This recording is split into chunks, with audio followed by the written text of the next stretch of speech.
They thought he was just a janitor, harmless old invisible. But when Officer Brent handcuffed Henry Rowan outside the library for looking suspicious, he had no clue what he'd just stepped into. 7 minutes later, FBI agents stormed the station, weapons holstered but faces tight, and everything changed. Why was a janitor flagged as a top-level federal asset? And who leaked his identity after decades in the shadows? Like, share and hit that subscribe button, because the moment they arrested him was the moment they lost control of the truth. Let's dive in. Maplewood Library always woke up slowly, quiet, respectful, like the town itself. The morning sun had just begun warming the sidewalk tiles when Henry Rowan, 68, stooped to clean a fingerprint off the glass door. The man moved with careful rhythm, measured, but not weak. His faded gray uniform bore his name stitched above the chest, H. Rowan. To the world, he was just the janitor, but to the regulars, he was the heartbeat of this building. Page 3, Henry said gently, holding the newspaper closer. The mayor's proposing new funding for the playground. About time. Beside him on a bench, Ms. June smiled, the milky film in her eyes glistening. You always read the good stuff first. Someone's got to deliver the bright spots. Henry grinned, and then the world changed. Screech! A patrol car tore into the lot like it was chasing a fugitive, not pulling into a library. Its tires shrieked, drawing startled gasps from children nearby. Before the dust settled, Officer Kyle Brent leapt out early. 30s sharp buzzcut, wide eyes, gun drawn and aimed. Hands in the air, right now. Henry blinked. His hand instinctively moved halfway up, still holding the newspaper. Officer, is something wrong? Drop it. Don't move, Brent snapped. We got a report of a suspicious male. Black, loitering, carrying a blade near a school zone. Sir Henry said, voice calm but firm. I work here. Janitor for 11 years. Library IDs in my coat. Utility knife on my belt, city issued. And my sidearm is registered, check my permit front pocket. Brent didn't check. Don't lie to me, he barked, lunging forward. Fake IDs don't make you staff. You people always come up with something. You people. Henry repeated, still holding his hands in the air. I'm not resisting. You're escalating something that doesn't need to be. Brent shoved him hard against the cruiser metal and bone clashing. Henry winced, but didn't cry out. He felt the cuffs bite into his wrists. The newspaper fluttered to the ground beside them. Inside the library, Ms. June had stood up. Across the street, a teenage boy had already begun live streaming. He's the janitor man. The boy's voice cracked from behind his phone. I see him every day. Brent ignored it all. Pretending to be a staff member, he muttered. Carrying weapons. Might be casing the place. Henry clenched his jaw. You haven't asked me a single real question. I don't need to, Brent hissed. I know your type. Then you don't know a damn thing. Those words got Brent's attention. His jaw twitched. For a second, his hand hovered near his holster again. But before it escalated further, a second cruiser pulled in quietly. Officer Vincent Russo stepped out. Late 50s. Calm. Observant. The kind of man who saw more than he ever said. He saw Henry, and he knew exactly who he was. What's going on here? Russo asked, stepping toward Brent. Matched a call, Brent said proudly. Black male, possible weapon. Said he worked here, but we'll verify that back at the station. Did you check his ID? Russo asked low. Brent shrugged. Didn't need to. Suspicious behavior. He has a weapon. Russo looked at the ground. The newspaper. The lanyard ID half hanging out of Henry's coat. The janitor. The helper. The man who once unclogged the precinct toilet without being asked. But Russo said nothing. Henry locked eyes with him. And what Russo saw in them wasn't rage. It was heartbreak. You're not going to say anything, are you? Henry asked. Russo didn't answer. In that silence, Brent opened the back door, shoved Henry inside, and slammed it shut. Let's go, he said, nodding. Before he starts playing victim. Across the street, the live stream was still going. The words in the comment feed were flying. That's the library janitor. Everyone knows him. Why he cuffed? This is wrong. WTF is going on? Back inside the library, Ms. June stood at the glass door, trembling. Henry, she called out. Henry, are you okay? No answer. Two kids on the sidewalk watched the cruiser pull away. One of them whispered, Why'd they take the nice man? He didn't do anything, the other replied, holding his friend's hand. Henry in the back seat stayed silent, his face unreadable. his hands numb, but his mind racing. For years, he'd lived low, unremarkable, invisible on purpose. He knew how to avoid drawing attention. He had cleaned blood from jungle floors and swept confessions out of hidden prisons.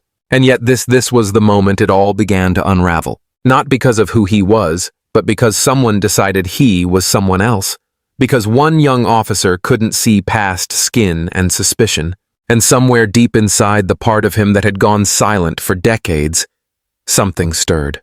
Not anger, not fear. It was something older than both. It was memory. The cell was cold, not just in temperature, but in silence. Henry Rowan sat on the steel bench, elbows on his knees, gently rubbing his cuffed hands together as if he were washing them. His eyes never wandered. They stayed locked on the small camera in the corner of the ceiling. Not a blink, not a twitch, just a quiet stare. Patient, measured, as if he wasn't the one in a holding cell, but the one watching from the other side of the glass. Out at the front desk, Officer Kyle Brent leaned back in his chair, chewing sunflower seeds like he'd just caught a bank robber. "You see the look on that guy's face?" Brent chuckled, glancing at the monitor. "He's sitting there like he's freaking Jason Bourne or something. What do you think, Russo, ex-CIA janitor on Hard Times?" Russo didn't laugh. He stood behind Brent, arms crossed, eyes on the screen. There was something in Henry's posture that scratched at the back of his mind, a tension too calm to be fear. No panic, no confusion, just control. "Something about him," Russo muttered. "Yeah, that he's a weirdo with a knife," Brent replied, smirking. "No," Russo said softly. "Something familiar." For a moment, Russo was back in Fallujah 2 decades ago. A night op. Close call. And a voice in the dark, firm and clear. "Move now or none of you make it out." He never saw the man's face that night. But the tone, the eyes. Back at the intake desk, Officer Natalie Cruz tapped at her keyboard. She'd been running Henry's name through every system they had access to. DMV, county records, Social Security. And then something strange happened. "What the?" She frowned. "Guys, I've got a federal lockout on this guy." Brent rolled his eyes. "What kind of lockout?" "It says, federal override, do not process. Contact immediate supervisor." Russo leaned in. "That's not standard," he said. "It's probably a glitch," came a gruff voice behind them. Sergeant Beckett stepped in stiff-backed, heavy mustache, Vietnam-era belt buckle. A military man who didn't trust computers or much else newer than a flip phone. "System's full of bugs," Beckett said. "We hold him. I'll escalate it to internal affairs myself. Nobody calls DC over a janitor." Cruz didn't look convinced. "But the override came from Homeland," she added. "That's not local noise." Beckett waved her off. "Just keep him in holding. You all want answers. Let me get him talking." He disappeared into the back, leaving the rest of the room in an uncomfortable quiet. Cruz pulled up the body cam footage. She hadn't been at the scene, but she knew Brent's reputation for overreach. She watched as Henry turned to face the cruiser, hands up, speaking calmly. She slowed the video frame by frame, watching his eyes. He wasn't confused. He wasn't defensive. He was watching, scanning, as if calculating threat levels. One glance to Brent's sidearm, one to the blind woman behind the glass, one glance to the live-streaming teen. Like he knew which way this could go and was already 2 steps ahead. "This man didn't flinch," she whispered. "Not once." She replayed the video. Again, then again. Across the room, Russo stood a little straighter. His eyes flicked to the screen, then to the monitor showing Henry still sitting in the cell. Henry had started tapping. 3 soft taps with his left hand. Then 4. A pause. 2 more. It was subtle, so subtle Brent hadn't noticed. But Russo had. He tilted his head, eyes narrowing. "You hear that, what Cruz asked?" Henry tapped again, this time faster. Tap, tap. Pause. Tap, tap, tap. Pause. Tap. It wasn't random, it was Morse code. Russo took a deep breath. "He's not panicking," he said slowly. "He's calling for help." Cruz stared. "Wait, you think he's trained?" "I know he's trained." Russo didn't say it aloud, but in that moment, he knew with absolute certainty, this man wasn't just a janitor. And they hadn't just cuffed someone innocent. They'd detained someone the government was trying to keep invisible for a reason. And now he was reaching out. The phone rang once on Officer Cruz's desk, short and sharp like a knock in the dark. She answered. Maplewood Police Department officer. A voice cut through like a blade. Federal command. This is not a drill. Cease all action on detainee Henry Rowan. You are to detain in place only. Do not question, relocate, or interact. FBI assets will arrive in 7 minutes. Do not move him. Then, click. Just like that. No ID, no badge number. But Cruz knew exactly what kind of voice that was. It didn't ask. It commanded. She turned stunned toward Russo. They're coming. 7 minutes. Who's coming? Brent snorted. More librarians. Cruz grabbed her notepad, scribbled, Federal Intercept inbound. Do not move, Henry. She was about to show Russo when the hallway door banged open. Sergeant Beckett stood there face hard. Brent, move the detainee. Put him in the secondary hold room. We'll say it's a safety measure. Don't wait. Brent blinked. Move him. But Cruz just got a federal. I said move him. There was a shift in the air. Russo narrowed his eyes. Why the other room? He asked. Security protocol, Beckett said quickly. This place is about to turn into a circus. Cruz stepped forward, blocking Brent's path. You move him now and you're interfering with a federal operation. We don't answer to vague phone calls, Officer Beckett snapped. Chain of command still matters. But Brent didn't move. Not yet. He looked from Beckett to Cruz, then at Henry behind the glass. The old man was sitting exactly as before, but now his hand rested on the strap of his old leather watch. And then just a twitch, a flick of the wrist. Inside the watch, something clicked. A signal silent and precise pinged through a buried frequency. A distress call encrypted in old Black Ops code transmitted to a network most people didn't even know existed. Out on the street, no one heard it, but someone received it. Back inside, Cruz was typing fast, trying to flag the system, trying to buy time. Russo stood frozen. Something felt off. Then Brent spoke again. He doesn't even look nervous, he muttered. Why the hell isn't he nervous? Henry finally turned his head. Calm, slow. He looked Brent dead in the eye and smiled. Because this isn't a rescue, he said softly. I didn't call them to save me. I called them to shut this place down. At that exact second, Cruz's phone vibrated again. She picked up and nearly dropped it. The live stream, the one from the teenager earlier, it had exploded. 112,000 views and climbing. The footage showed the exact moment Brent slammed Henry against the car. The hashtags were trending. Wrong man, her janitor, or spy, /Maplewood cover-up. And now reporters were tagging the FBI's public handle. Brent saw Cruz's face pale. What the live stream? It's gone viral. Russo turned toward the front of the station. From the glass doors, he saw them first. 3 black SUVs. No lights, no sirens. Just the quiet hum of tires on asphalt. The kind of cars you don't mistake, all black, no plates tinted down like mirrors. They didn't park. They arrived. Inside, Beckett was already moving toward the back exit, hand brushing against his service pistol. But Cruz stepped in his way, voice clear. You open that door, and you'll have Homeland on your back by sundown. You think they care about a janitor? Beckett hissed. Henry stood now, and for the first time, everyone in the room felt it the shift. He wasn't just some old man in overalls anymore. His posture was straight, eyes locked. He walked to the holding cell door, still cuffed, and waited. No panic, no fear, just certainty. 7 minutes, he said quietly, right on time. The front doors opened. 5 agents entered, suits, sharp badges already out. No need for yelling, no need for guns. The air carried their authority. Their leader, a tall black woman with sharp eyes, stepped forward. Where's Rowan? Right here, Henry said. Beckett froze mid-step. Brent stepped back without realizing it. And Officer Cruz. She exhaled like she'd been holding her breath for years. The agent didn't even look at the others. She opened the holding cell with a code only they knew. As Henry stepped out, cuffs still on, the agent said simply, Sir, we apologize for the inconvenience. You're needed. And just like that, the man they'd all dismissed walked out of the cell without another word. The moment the doors opened, everything changed. No sirens, no shouting, just silence that felt heavier than the air inside that precinct. A tall black man in a dark tailored suit stepped through, his face calm, unreadable. Agent Malcolm Vance. He didn't flash a badge, he didn't have to. Every step he took echoed with quiet authority. Behind him walked a younger woman with a laptop bag slung across her shoulder, Rivera from the Bureau's data division. She didn't speak either. Beckett straightened up at the desk, hands tightening behind his back.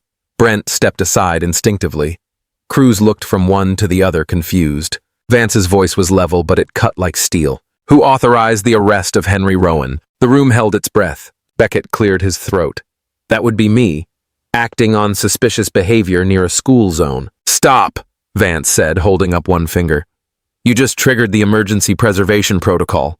Do you even know what that is? No one answered. Vance didn't wait. He turned toward Henry, who by now had stood up slowly, his posture, straight hands calmly behind his back. Black Level Operative Vance said, his eyes fixed on Henry like greeting an old comrade. Classified asset. Active from 1989 to 2009. Eastern Europe. Northern Thailand. Benghazi.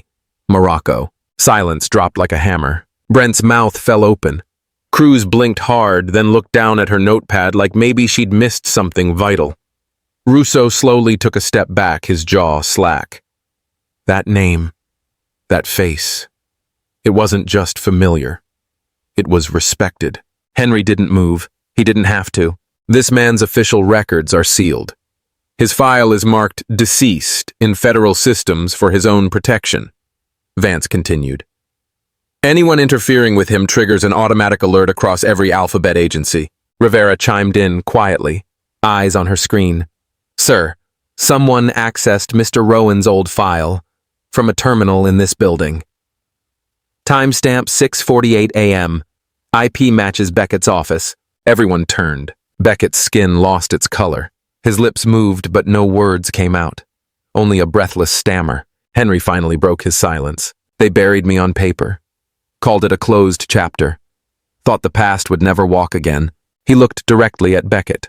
But the living are far more dangerous than the dead. Cruz stepped back, shaken. Russo gave a subtle nod as if finally understanding what had been gnawing at him all morning. Brent looked like he wanted to vanish through the floor. Rivera tapped on her screen again. There's also evidence the arrest report was edited post-submission. Body cam footage scrubbed. That's felony interference. Vance turned to Beckett once more, his tone colder. You're not just in violation of protocol. You tampered with a federal cover identity. That's obstruction, intimidation, and possibly treason, depending on motive. Beckett couldn't speak. Sweat ran down the back of his neck. Every eye was on him now, but none carried more weight than Henry's. I scrubbed floors so I wouldn't have to scrub blood anymore, Henry said, his voice low. But peace only lasts until someone digs too deep.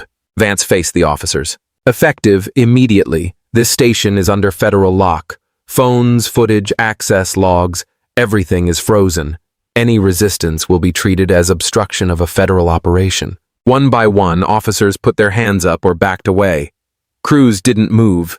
She simply watched Henry, the pieces now forming a terrifying, awe-inspiring picture. Henry stepped forward, calm, unrushed, as if this wasn't his first time walking through fire and coming out untouched. Vance looked to Rivera, gave a nod. Let's find out who wanted him seen, and why now. A beat passed. Then Henry turned to the room, not angry, just steady. You all think this ends with me, but the real story hasn't even started. The briefing room was quiet now. Too quiet. Officer Natalie Cruz sat alone at her desk, flipping through the restricted file that had just been unlocked. Each page felt heavier than the last. She paused at a grainy photo jungle terrain, a man carrying a child across his shoulders, bleeding, but steady boots covered in mud. The man was Henry Rowan. The child in his arms, no more than 10. The caption read, Operative extracted wounded minor through 12 kilometers of hostile territory. No backup. Team presumed KIA. Cruz looked up at the glass, saw Henry sitting across the hallway. His hands still loosely cuffed, though no one dared treat him like a prisoner anymore. She kept reading. After the mission, Henry had filed a personal request to be removed from all active records. No retirement honors, no medals. I don't want anyone else dying because of my name, he wrote in his own hand. Erase me. Let that be my final service. Cruz exhaled. It wasn't shame that made him vanish. It was sacrifice. Behind her, Agent Vance leaned in quietly. He didn't just save that child, he said. He saved me. Cruz turned. That was you. Vance gave a small nod. We were ambushed outside Chiang Rai. I froze. The others didn't make it. Henry carried me through sniper fire across rivers even after he'd taken shrapnel in his side. He paused, voice softer, and when we got out, he looked me dead in the eye and said, "Don't thank me. Just never become someone they have to clean up after." Across the room, Beckett leaned against the wall, arms folded, a sneer tugging at his mouth. "So that's what all this was. Honor," he scoffed. "You disappear for decades, live like a ghost. For what? To mop floors in silence." Henry didn't flinch. He looked Beckett straight in the eyes and spoke with calm steel. "Honor isn't in a plaque on your desk. It's in the moment you decide to stop hurting people just because you can." Beckett rolled his eyes, but even he didn't have a comeback for that. Cruz set the file down, her hands trembling slightly, not from fear, but from realization. This wasn't just about Henry's past. It was about what kind of people we pretend to be, and what we owe those who walked through fire without asking anything in return. Then something strange happened. As Henry stood, a small folded paper slipped from his front shirt pocket, drifting to the floor like a feather. Cruz reached down to grab it. They're written in harsh, uneven block letters. "You should have stayed dead." The room chilled. Vance snatched the paper and scanned it with practiced calm. His jaw tightened. "Who else knew he was alive?" Cruz asked. Vance didn't answer right away, but everyone could feel it now. The arrest wasn't a mistake. It was a warning, maybe even a hit. Henry looked at the note and said only this: "I left everything behind except the truth." And once again, the silence in that room said more than any file ever could. The moment Vance secured Henry back in federal custody, his phone buzzed. It wasn't a call. It was a silent alert sent through a back-channel encryption known only to a handful in the intelligence community. He frowned. "Someone accessed the blacklist archive," he said quietly, just loud enough for Rivera to hear. From inside, Rivera's eyes widened. "Sir, that archive was destroyed. Or so we were told." Vance didn't blink. Apparently not. That's how they found him. Meanwhile, Cruz sat in the hallway, arms crossed, replaying the footage of Henry's arrest. Something still didn't sit right. His composure, the way he scanned the scene like a threat analyst, not a victim. And that moment in the holding room when he tapped the table, she stood restless. In the conference room, Rivera carefully unfolded the note found in Henry's jacket pocket. At first glance, it looked like nothing, just torn stationery. But under infrared lines appeared forming a code. Not words, coordinates. "Morse again?" Vance asked. "No," Rivera said. "It's a locator, low-frequency emitter, the kind used in field tracking." His face hardened. He's being hunted. Vance barked to his agent's evac team now. "Move him out, we're compromised." Outside, the night air had turned cold. Henry, calm as ever, was escorted into a matte black SUV. Vance rode shotgun. Rivera followed in the second car, scanning for signals. No sirens, no headlights, just shadows slicing through the forest roads. 3 miles in, everything changed. 4 armored trucks blocked the narrow path ahead. No markings, no warning. The SUVs screeched to a halt. Then a sharp crack echoed through the trees. A sniper's round embedded in the dirt inches from their tires. "Positions," Vance shouted. The agents scrambled for cover, weapons raised, but Henry stayed seated, calm, focused. From under his seat, he pulled out a faded piece of cloth, an old waterproof map, hand-drawn with trails, streambeds, and unmarked fire breaks. "This isn't random," he murmured. "They've rehearsed this." Vance looked over. "You recognize them?" "I recognize the way they move. They're not mercenaries. They're trained. Someone gave them my file. And this isn't about arresting me." "Then what is it?" Rivera asked. Henry folded the map, slowly, eyes still forward. "Erasure." Meanwhile, miles back at the station, Beckett sat alone in the break room. He tapped a device under the table, a military-grade transmitter linked to a satellite uplink. A blinking red dot showed the convoy's location in real time. He smiled faintly. "Let them walk into the woods," he muttered. "They won't walk out." But what he didn't know, Cruz had turned back. She'd felt it in her gut. Something wasn't right. Protocols were being ignored, power was being misused, and Henry, he didn't match any threat profile she'd seen before. Without asking permission, she grabbed her badge, flung it onto the sergeant's desk, and walked out. "I don't follow cowards," she said under her breath. She reached the roadblock in time to see the gunfire light up the treetops. But she didn't stop. Instead, she veered off the main road, headlights off, following the ridgeline. She knew these trails. Her grandfather used to take her hunting here. She'd find another way in. As night settled thick over the forest, the skies began to hum. A sound deep mechanical echoed from above. A sleek helicopter, jet black unmarked, began to descend beyond the tree line. No spotlight, no insignia, no flight clearance. Henry's voice was low but sharp. "They're escalating." Vance cocked his weapon. "Then we hold." But Henry wasn't looking to fight. He was scanning the tree line, like a man who'd memorized this terrain not just for escape, but for battle. 7 minutes, he whispered. 7 minutes until what Rivera asked. Henry's eyes didn't move. Until they realized they picked the wrong forest. The SUV wound deep into the woods of Appalachia, tires crunching over gravel like the forest itself was whispering secrets. Vance said nothing, just drove. Henry sat in the back eyes, scanning the canopy above them as if something or someone might be watching. They arrived at a safe house camouflaged by overgrowth and silence. A Cold War relic tucked behind a veil of moss-covered stone.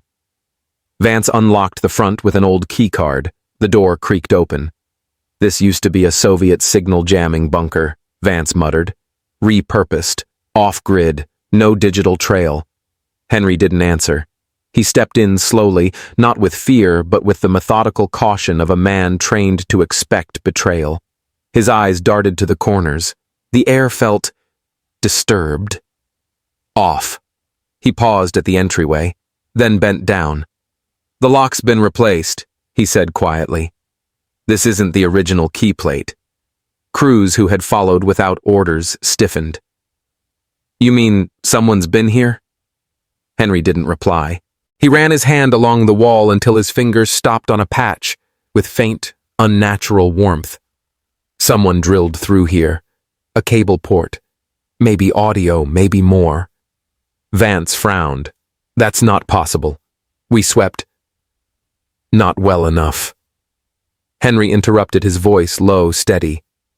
"This safe house is compromised." Rivera glanced nervously at Cruz. Why would someone go through all this trouble unless they knew Henry was coming? Cruz took a slow breath, unless they were told. She didn't say it outright, but her eyes flicked briefly to Vance. Henry moved into the kitchen and opened a drawer where he stopped cold. Inside was a small, worn blade. Simple. Rusted near the hilt, but unmistakable. He held it like holding a piece of the past. "This was mine," he murmured. "Beirut, 1994. Only one man knew I left it behind." "Someone's messing with your head," Vance said, voice tight. "No," Henry said. "They're warning me." That was when the radio on Rivera's hip crackled, a voice faint, smooth, taunting. "Evening, gentlemen and lady. Looks like you made it to our little reunion spot. Beckett." Henry stepped closer to the radio. "You picked the wrong place to talk." Beckett chuckled. "Oh, I'm not here to talk, Henry. I'm here to deliver. See, you're not a man anymore. You're a relic. You carry things this country doesn't want seen again. But lucky me, I know exactly what you're worth. You betrayed your oath." Cruz snapped, her voice shaking. "Oath." Beckett scoffed.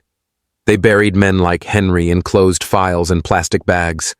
I just pulled back the curtain. Then click. A sound echoed faintly in the walls. Henry turned to Cruz. "The panel. Right now." She hesitated. "What?" "Kill the power. But now." Cruz pulled her weapon aimed high and fired 2 sharp rounds into the breaker box. The entire cabin plunged into darkness. No lights, no sound, just the sudden breath of the forest pressing in from outside, Rivera whispered. Was that really necessary?" Henry didn't answer. He grabbed Cruz's arm and guided her toward the rear exit. They slipped out the back door into the shadows, Henry leading the way like a man who'd mapped this escape in his mind years ago. Out in the woods, the air was colder. Every crunch of leaf underfoot felt like a gunshot. Cruz could hear her own heart pounding, but Henry moved calmly, purposefully. They stopped near a ridge just far enough to breathe. "Tell me," Cruz asked, her voice almost pleading, Who are you really? Henry turned toward her. His silhouette black against the moonlight looked carved out of something older than the war, older than any agency. I'm what's left, he said simply. After the mission ends, after the files are sealed, after both sides decide the truth is inconvenient. Cruz stared at him. This wasn't just a former agent. This was a man who'd survived erasure and was still standing. Above them, faint and menacing, came the steady chop of helicopter blades. No lights, just presence. Henry's eyes didn't move from the sky. They're coming faster now, he said. Whoever Beckett's working for, this wasn't a warning. It was a countdown. And, Vance Cruz asked, is he in on this? I don't know yet, Henry said quietly. But we're out of safe houses. Suddenly, a red laser dot danced across a tree trunk beside them. Then another closer to Cruz's shoulder. Henry pulled her down hard, rolling them into a ditch. She gasped. How did they find us? Henry looked at his watch, because they never stopped watching. Then he tapped the watch twice and the display shifted. A frequency counter blinked on numbers flickering. They think they have the advantage, he whispered, but they don't know the one rule I never broke. Cruz whispered. Which is? Henry looked at her calm as ever. I never show up without an exit plan. The morning air was heavy with tension. Cruz and Rivera sat huddled over a portable decryption tablet inside the FBI van parked just off the Appalachian Trail. The van rocked gently with every breeze, but inside, their world was still locked into one blinking file they hadn't dared open until now. Rivera's voice broke the silence. I got it. The full list from '89. The access logs were buried under 3 layers of false headers. He paused. Henry Rowan's name was flagged with something special. A direct key clearance for one sealed document classified under Operation Furnace. Cruz leaned in. What's Furnace? Rivera's face turned pale. It's the file tied to the assassination of Senator Clay Marshall, 2002. Everyone thought it was a car accident. But this? It proves it was a hit job and Henry's access was the only one that ever left a trace. From behind them, Henry's voice came quiet but sharp. That trace was intentional. They turned. He stood in the doorway of the van, weathered but alert, like the woods themselves had sent him back. You left a trail? Cruz asked, stunned. I needed someone to find me eventually, he said. Not the agency, not the ones who buried the file. Someone who didn't know they were supposed to forget. Rivera swallowed. You were a witness? The only one left. Henry nodded. They moved me to Libya under deep protection. New identity. No contact. The others were silenced, one by one. And when I realized the circle was closing, I staged the only thing that would buy me time. Your death, Cruz whispered. Henry nodded once. Cruz folded her arms.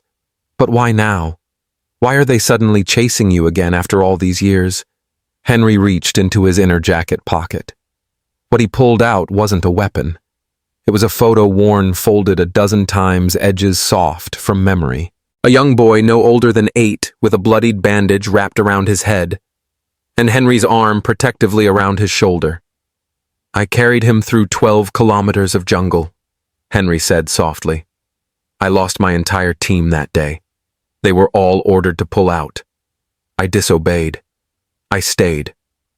Rivera took the photo, inspecting the child's face more closely. Then slowly his jaw dropped. Is that Elijah Grant? The Elijah Grant. The one running for president. Henry nodded. Same kid, different name now. But that's him. Cruz looked shaken. So that's what this is about. This isn't just about you. It's about who might listen to you. They know if I speak, Henry said, Elijah's campaign dies. Or worse, he does. Rivera looked toward the woods as if suddenly sensing the scope of the storm closing in. But Beckett Cruz murmured, He's not doing this for money, is he? Henry shook his head. No. He's serving something older, something colder. A power structure that doesn't appear on ballots, the kind that doesn't care about politics, only preservation. There was a long silence. Then Rivera, almost scared to ask, said, "So, who's really behind all this?" Henry's eyes were tired. Not a who, a what. A system that's been burning the evidence of its own sins since before I was recruited. Cruz looked at Vance, who had been silent until now, arms crossed in the corner of the van. "Director," she asked, "you knew any of this?" Vance hesitated. His face didn't show fear, but something else. Fatigue. Doubt. "I knew Henry disappeared.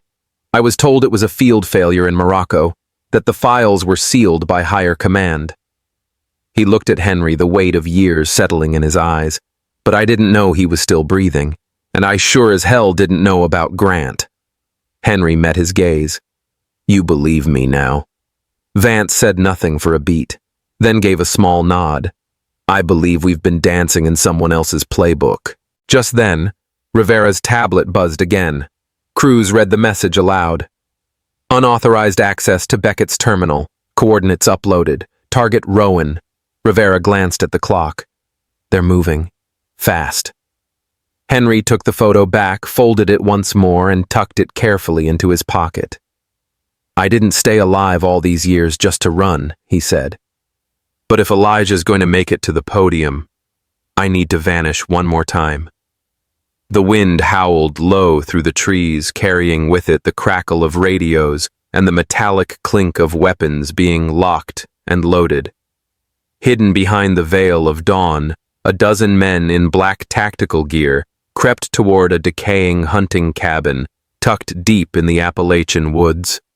Inside, Henry Rowan sat by a cold stove staring at an old busted radio. He'd rewired it 30 minutes ago not to send a distress call but to reroute the tracking signal on his watch. Anyone tracing him would think he was still inside, motionless. Outside, Sergeant Beckett's voice boomed through a loudspeaker. "Rowan, you're surrounded. No one's coming for you this time. Come out and I'll consider mercy." Henry didn't move.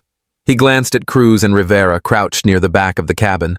Cruz was pale sweat dripping down her temple. She'd been hit in the shoulder during their escape the night before. Rivera whispered, "We don't have time." Cruz shook her head. "We can't leave the files behind." Henry stepped toward her, tore a strip of his undershirt, and pressed it firmly against her wound. "You were brave to come," he said quietly, voice low and calm. "You didn't have to." Cruz grabbed his wrist blood on her fingertips. "You're not just some name on a file anymore, Henry. You're what they're afraid of." He gave her a ghost of a smile. "That's exactly why I can't stay." Outside, Beckett barked again. Last warning, Rivera reached into his pack. "I can transfer the data to the cloud, send it directly to the DOJ archive if we can buy 5 more minutes. Henry nodded, then turned to the stove. Beneath it, the old hatch was still there, hidden under a slab of rotting wood and a pile of ash. He'd dug that tunnel nearly 2 decades ago, never thinking he'd use it again. As the team outside prepped gas canisters and unleashed 2 trained dogs, Henry lifted the hatch. He looked at Cruz once more. "This exit. It's not for those planning to return. It's for people who've already said goodbye." Cruz, barely able to sit up, nodded once. "Then say goodbye properly." Just as Beckett's team breached the front door, a loud blast echoed from the far side of the cabin, a diversion grenade Henry had rigged. Smoke poured out. Confusion spread. Inside that chaos, Vance's voice cut through via Rivera's earpiece. "They've gone too far. I'm uploading the evidence now. Audio, video, the classified files. All of it." A second voice. Beckett's filled the feed, caught in a live recording. He was never supposed to survive Libya. If he walks out of these woods, everything we've built burns. That was all Vance needed. "Transmission complete," he whispered. "If we don't make it, at least the truth will." Down the tunnel, Henry moved fast, dragging a battered rucksack with him. Rivera helped Cruz descend slow and cautious. Behind them, gunshots ripped through the cabin. When they emerged on the other side, just beyond the ridge, the forest opened to a misty field. The birds hadn't started singing yet. The world was holding its breath. Henry looked at the rucksack, then at the others. Inside the bag was the hard drive. Every file, every name, every truth they tried to bury. He pulled out a weathered tag wrapped around the drive with a leather cord. The note on it was short, only a single sentence. To the boy I once carried, now the man this country needs. He placed the bag near an old hollow tree. No GPS tag, no locator. Just instinct, just faith. Cruz was watching him. You're not going with us, are you? Henry gave her a tired smile. If I do, they'll never stop hunting. But if I vanish now, maybe the story lives. Rivera clenched his jaw. You'll be a ghost again. I never stopped being one. Sirens wailed in the far distance. The FBI response team was arriving. Too late, as always. Henry turned toward the deeper woods, away from the noise, away from the world. Tell Vance he did the right thing, he said, even if it costs him everything. Cruz's voice cracked. You still believe this country is worth all that? Henry paused at the tree line. I believe in the people who still fight for what it could be. And with that he disappeared into the trees. No goodbye, no last look. Just silence. Months passed. The headlines moved on. Files were sealed. Names were scrubbed clean or buried under classified stamps. But some things refused to disappear, like the letter. It arrived in a plain, unmarked envelope. No return address, no seal. Just Cruz's name handwritten in careful block letters, like someone who hadn't picked up a pen in years. She opened it slowly at her desk in a quiet federal building outside D.C., long after the buzz had faded. Inside, a single sheet of paper folded twice. No signature, no date. The handwriting was simple, steady, thoughtful. Some wars are never written in history books, but someone still has to win them not with bullets, but with silence at the exact moment it matters most. Cruz froze. There was something about the weight of those words, like they hadn't just been written, they'd been lived. Tucked inside the fold was a photo, worn but clear. It showed a man in a navy blue suit standing on the steps of the U.S. Capitol, hand over his heart, as the flag rose behind him. The boy from Henry's photo. Now a congressman. Now, maybe more. Cruz leaned back in her chair, the paper trembling just slightly in her hand. No one else in the room noticed the single tear that traced its way down her cheek. Across the city, in a much smaller office, Russo was packing up. Retirement had come slower than he expected, but today he was ready. He pulled the badge from its leather holder and placed it gently into a velvet box. Then, without thinking, he scribbled a note and taped it to the lid.